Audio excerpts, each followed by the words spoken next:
ان الحمد للہ نحمده ونستعینه ونستغفره ونعوذ باللہ من شرور انفسنا ومن سیئات اعمالنا من يهده اللہ فلا مضل له ومن يضلل فلا هادی له واشهد ان لا الہ الا اللہ وحدہ لا شریک له واشهد ان محمدا عبدہ ورسولہ اما بعد فإن خير الحديث كتاب الله وخير الهدي هدي محمد صلى الله عليه وآله وسلم وشر الأمور محدثاتها وكل محدثة بدعة وكل بدعة ضلالة وكل ضلالة في النار.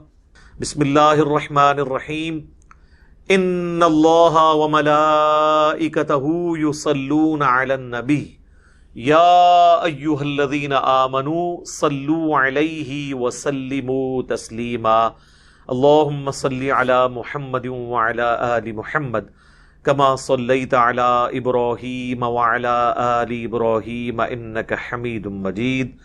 اللہم بارک علی محمد وعلی آل محمد کما بارکت علی ابراہیم وعلی آل ابراہیم انک حمید مجید. اعوذ باللہ من الشیطان الرجیم. بسم اللہ الرحمن الرحیم.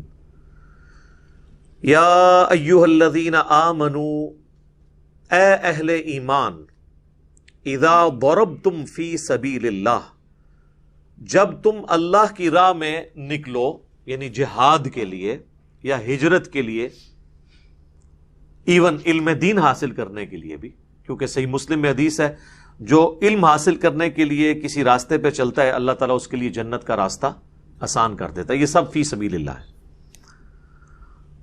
فتبینوا، تو خوب تحقیق کر لیا کرو. کس چیز کی؟ ولا تقولوا لمن القى الیکم السلام، اس بات کی تحقیق کر لو کہ جب کوئی تمہیں سلامتی بھیجے، السلام علیکم کہے، لست مؤمنا، تو تم انہیں یہ مت کہو کہ تم مومن نہیں ہو. یعنی راستے میں جب کوئی ملے اور وہ کہے السلام علیکم تو تم یہ گمان کرو کہ یہ مسلمان ہی ہے. اب یہ اس ریولوشن کے دوران تھا، کیونکہ ہر وقت جنگ کا دھڑکا لگا رہتا تھا کہ کافروں کا کوئی گروپ حملہ نہ کر دے. تو اس کی نشانی یہ تھی کہ اگر کوئی سامنے سے اسلحہ بردار لوگ آ رہے ہیں اور وہ کہتے ہیں السلام علیکم، یعنی آپ پہ سلامتی بھیج رہے ہیں، تو بس ٹھیک ہے، اب آپ اس کو مسلمان سمجھیں. یہ نہیں کہ آپ پریمپٹیو رائٹ کے طور پہ اسے قتل کر دیں. اور اس طرح کے کچھ واقعات ہو گئے تھے. صحیح بخاری میں آتا ہے کہ حضرت خالد بن ولید کو نبی علیہ السلام نے کسی جگہ بھیجا، یعنی لوگوں کے پاس، کچھ قبائل کی طرف. تو انہوں نے آگے سے، اب وہ بیچارے ان پڑھ تھے، وہ جڑ تھے، ان کو یہ پتہ ہی نہیں تھا کہ ہم نے اپنے عقیدے کا اظہار کس طرح کرنا ہے. تو چونکہ اسلام کا غلبہ ہو گیا تھا، اذا جاء نصر اللہ والفتح ورأیت الناس يدخلون فی دین اللہ افواجا، اس کے تحت لوگ جوگ در جوگ دین میں قبائلی سسٹم کے تحت داخل ہو رہے تھے. قبیلے کا سردار اسلام قبول کرتا تھا، پیچھے سارا قبیلہ مسلمان ہو جاتا تھا. تو صحیح بخاری میں یہ کم از کم 2 جگہ یہ حدیث آتی ہے. حضرت خالد بن ولید کو نبی علیہ السلام نے ایک جگہ بھیجا، تو اب وہ جو پینڈو لوگ تھے، بادیہ نشین اعرابی، انہوں نے بجائے یہ کہنے کے کہ ہم اسلام لے کر آئے، انہوں نے یہ کہا کہ ہم اپنے دین سے پھر گئے، ہم اپنے دین سے پھر گئے. یعنی کس دین سے؟ بت پرستی کے دین سے پھر کے ہم مسلمان ہو گئے. تو حضرت خالد بن ولید نے اس کی انٹرپریٹیشن یہ کی کہ یہ اسلام سے مرتد ہو گئے ہیں، حالانکہ نبی علیہ السلام کا مبارک زمانہ ہے. اب ان بیچاروں کے پاس کوئی الفاظ نہیں تھے یہ کہنے کے کہ ہم مسلمان ہو گئے. وہ یہ کہتے تھے اسی اپنا، جس طرح آج کل کوئی ہوگا اسی فرقہ چھوڑتا، فرقہ چھوڑ دیتا. ادھر مطلب نہیں ہے کہ وہ کافر ہو گیا، تو وہ کہتے تھے ہم اپنا دین چھوڑ دیا، یعنی پرانے دین کو چھوڑ کے ہم اسلام پہ آ گئے. تو حضرت خالد بن ولید نے ان کو قتل کرنا شروع کر دیا. تو وہاں پہ پھر انہوں نے کچھ صحابہ کے والے بھی بندے کیے کہ اپنے اپنے حصے کے لوگ قتل کرو، یہ مرتد ہیں. تو وہاں پہ پھر حضرت عبداللہ ابن عمر، باقی صحابہ نے کہا کہ یہ تو کوئی طریقہ نہیں ہے، ہم نبی علیہ السلام سے پہلے اس کی اجازت لیں گے. نبی علیہ السلام کے پاس پہنچے تو انہوں نے کہا یا رسول اللہ، ہم نے تو اپنے اس پرانے دین سے پھرنے کا اناؤنسمنٹ کی تھی، ہمیں نہیں پتا کہ ہم نے کس طریقے سے اس چیز کا اظہار کرنا ہے. تو نبی علیہ السلام کو اتنا غصہ آیا، آپ نے 2 دفعہ فرمایا اے اللہ خالد ابن ولید نے جو کچھ کیا میری کوئی ذمہ داری نہیں ہے، میں خالد کے اس عمل سے بری ہوں. یعنی اس کا جو وبال ہے یا اس غلطی کا جو خمیازہ ہے وہ اس نے خود اٹھانا ہے. نبی علیہ السلام نے قتل ناحق کے اگینسٹ اپنے آپ کو اعلان برات کر دیا. پچھلی کلاس میں بھی میں نے قتل ناحق کے اوپر گفتگو کی، الگ سے ویڈیو بھی 32 منٹ کی ہم نے کلپ پورا اپلوڈ کیا ہے، اس میں نے کئی ایک احادیث بتائی تھی.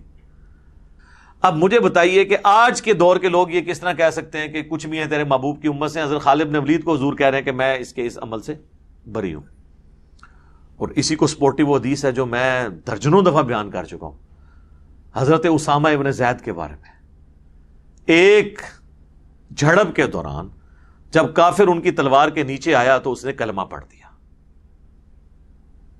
حضرت اسامہ ابن زید نے پھر بھی اسے قتل کر دیا، یہ سمجھتے ہوئے کہ یہ ڈر کے کلمہ پڑھ رہا ہے، اندر سے کافر ہی ہے. عین ممکن ہے ایسا ہی ہو، لیکن اسلام ظاہری کلمے کا کتنا احترام کرتا ہے.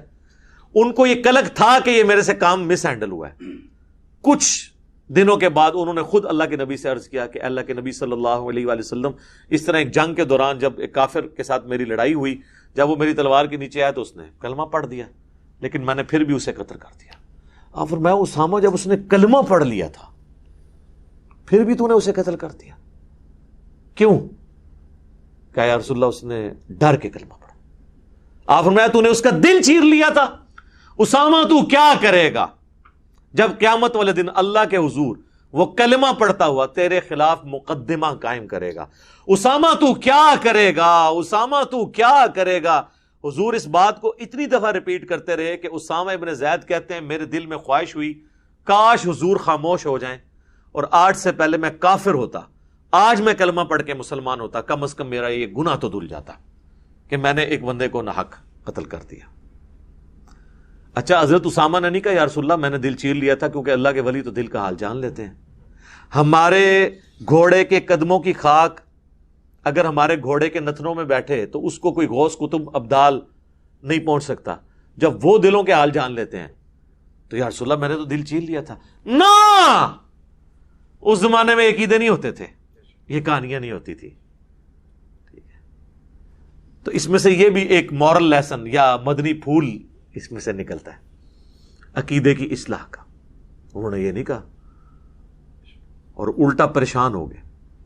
اچھا یہاں میرا معصومانہ سوال ہے کہ اگر ایک شخص میدان جنگ میں ایک صحابی کو قتل کرنے کے لیے آیا ہے اور جب وہ تلوار کے نیچے آیا عین ممکن ہے کہ وہ ڈر کے ہی کلمہ پڑھ رہا ہو اور نبی علیہ السلام کہہ رہے ہیں کہ اس کے کلمے کا بھی احترام ہے اور اسامہ تو اللہ کے حضور پکڑا گیا تو میں نے تو تیرے کوئی کام نہیں آنا. تو بعد کے لوگ اگر یہ کہیں کہ کچھ بھی ہے تیرے محبوب کی امت سے ہیں تو اسامہ ابن زید کو بھی کہنا تھا یا رسول اللہ کیڑا مسئلہ ہے، کچھ بھی ہے آپ کی امت سے ہیں. ان کو پتا تھا یہ حضور کے سامنے بات نہیں کی جا سکتی. اچھا دوسرا مجھے یہ بتائیے اگر ایک صحابی بھی کسی کے بارے میں ججمنٹ دے کلمے کے باوجود کہ یہ کافر ہے اور اسے مار دے، حضور اس کی ججمنٹ ماننے کے لیے تیار نہیں ہے، تو آپ کی مذہبی جماعتوں کو یہ کیسے حق حاصل ہے کہ کسی کو اسلام میں داخل کرنے یا نکالنے کا سرٹیفکیٹ دیں؟ سر اگر یہ اتھارٹی اسامہ ابن زید کے پاس نہیں ہے نا تو کسی مذہبی جماعت کے لیڈر کے پاس یہ اتھارٹی نہیں ہے کہ وہ لوگوں کا اسلام یا ان پہ توہین مذہب کا الزام لگائے یا ان کے بارے میں خود پریمپٹیو رائٹ رکھتے ہوئے کوئی فتویٰ جاڑ دے. یہ ہو سکتا ہے؟ ان کی کیا اوقات ہے؟ ان کا امام ان کے پیچھے تو قرآن کھڑا ہے، ان کے تو ایمان کا ہمیں پتہ ہی نہیں ہے کہ یہ کس ایجنڈے کے اوپر کام کر رہے ہیں. تو یہ لوگوں کو سرٹیفکیٹ دیں گے ایمان کے؟ کسی کے پاس سرٹیفکیٹ نہیں ہے. بس جو کلمہ پڑھتا ہے اس کے ظاہری کلمے کا احترام ہوگا. باقی اگر وہ منافق ہے یا کوئی اور ایشو ہے وہ اللہ اور بندے کا معاملہ ہے، قیامت والے دن پولیس رات کے اوپر وہ الگ ہو جائے گا. لیکن دنیا میں آپ نے ظاہری کلمے کا احترام کرنا ہوگا، اور اگر آپ نہیں کر رہے ہیں تو اس کا مطلب ہے کہ آپ کا مرتبہ صحابہ سے زیادہ ہے، نعوذ باللہ. اگر اسامہ ابن زید کو حضور کہہ رہے ہیں میری کوئی ذمہ داری نہیں ہے، اللہ کے حضور اگر اس نے مقدمہ قائم کیا تو سر آپ کی ذمہ داری بھی، آپ کا بھی جو ذمہ ہے رسول اللہ کے حصے سے اٹھ چکا ہے، کیونکہ آپ علیہ السلام پھر آپ کو بھی نہیں اٹھائیں گے. انہوں نے نہیں کہا یا رسول اللہ آپ دعا کریں میرے لیے، خیر ہے میں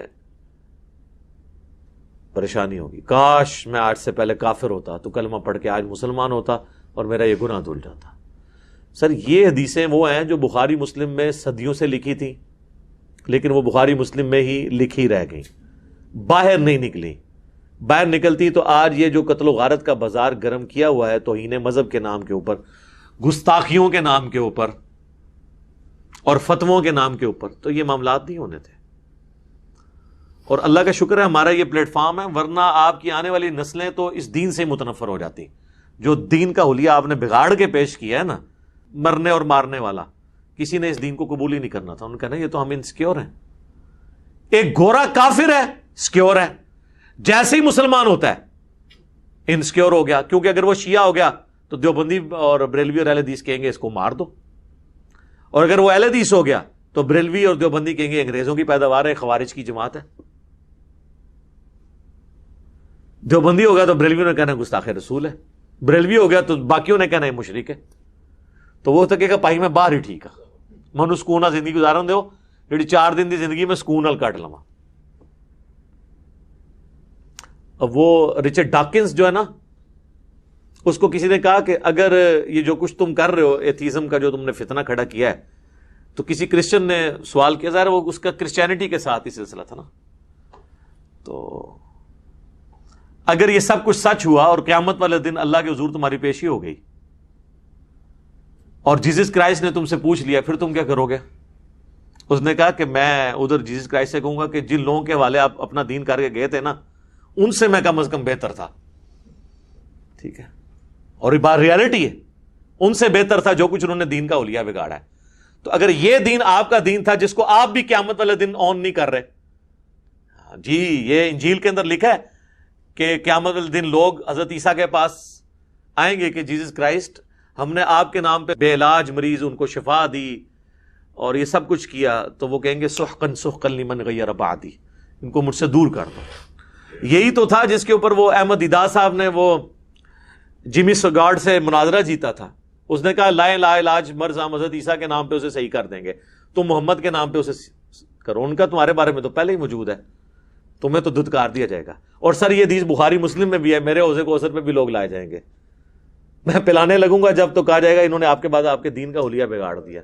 سحقن سحقن لمن غیر بعدی، اور اس میں الفاظ ہیں میں بھی وہی کہوں گا جو عیسیٰ ابن مریم کہیں گے، اے اللہ جب تک میں ان میں موجود تھا ان پر گواہ تھا، جب تو نے مجھے اٹھا لیا پھر تو ان پر گواہ تھا. اب یہ تیرے بندے ہیں، چاہے انہیں معاف کر دے، چاہے ان کے ساتھ جو ہے وہ تو عذاب والا معاملہ کرے. تو اللہ فرمائے گا آج صرف سچوں کو سچا عقیدہ فائدہ دے گا. باتیں ساری ایک ہی ہیں، وہ سارے مذاہب میں آپ کو گھوم پھر کے سورس ایک ہی نظر آ رہا ہے. ایک ہی طرح کی خرابیاں انبیاء کے ماننے والوں میں آتی ہیں اور وہ پھر آگے ٹرانسفر ہوتی ہیں. بہرحال اللہ تعالیٰ فرما رہا ہے کہ اگر کوئی کہنا سلام بھیجے تو کہا کرو مومن ہی، اسے تصور کیا کرو، یہ نہ کہا کرو تم مومن نہیں ہو. تب تغون عرض الحیات دنیا، کیا تم دنیا کی جو دولت ہے اس کے سامان کی تلاش میں پڑ گئے ہو؟ یعنی اس میں یہ بھی لالچ ہوتی تھی نا، اگر کسی کو قتل کر دیا تو اس کا مال غنیمت میرے ہتھے چڑھ جائے گا، اس کی عورت میرے ہتھے چڑھ جائے گی. اب یہ دیکھ لیں، یہ بریلوی دیوبندی اہل حدیثوں سے بات نہیں ہو رہی ہے، صحابہ کرام سے ہو رہی ہے. ٹھیک ہے، ان کا بس چلے تو یہ آیتیں ہی قرآن سے نکال دیں گے، اس میں تو صراحتاً توہین صحابہ ہے کہ صحابہ کرام کو اللہ تعالیٰ کہہ رہا ہے کہ تم دنیا کی محبت کے طلبگار ہو اور تمہیں کوئی اگر کہتے آ کے تو اسے مسلمان مان لیا کرو. ظاہر ہے یہ عبداللہ ابن ابی کے بارے میں تو نہیں آیا نا، وہ تو پہلے ہی مسلمان نہیں تھے، ان کو کسی کے اسلام سے کیا غرض تھا.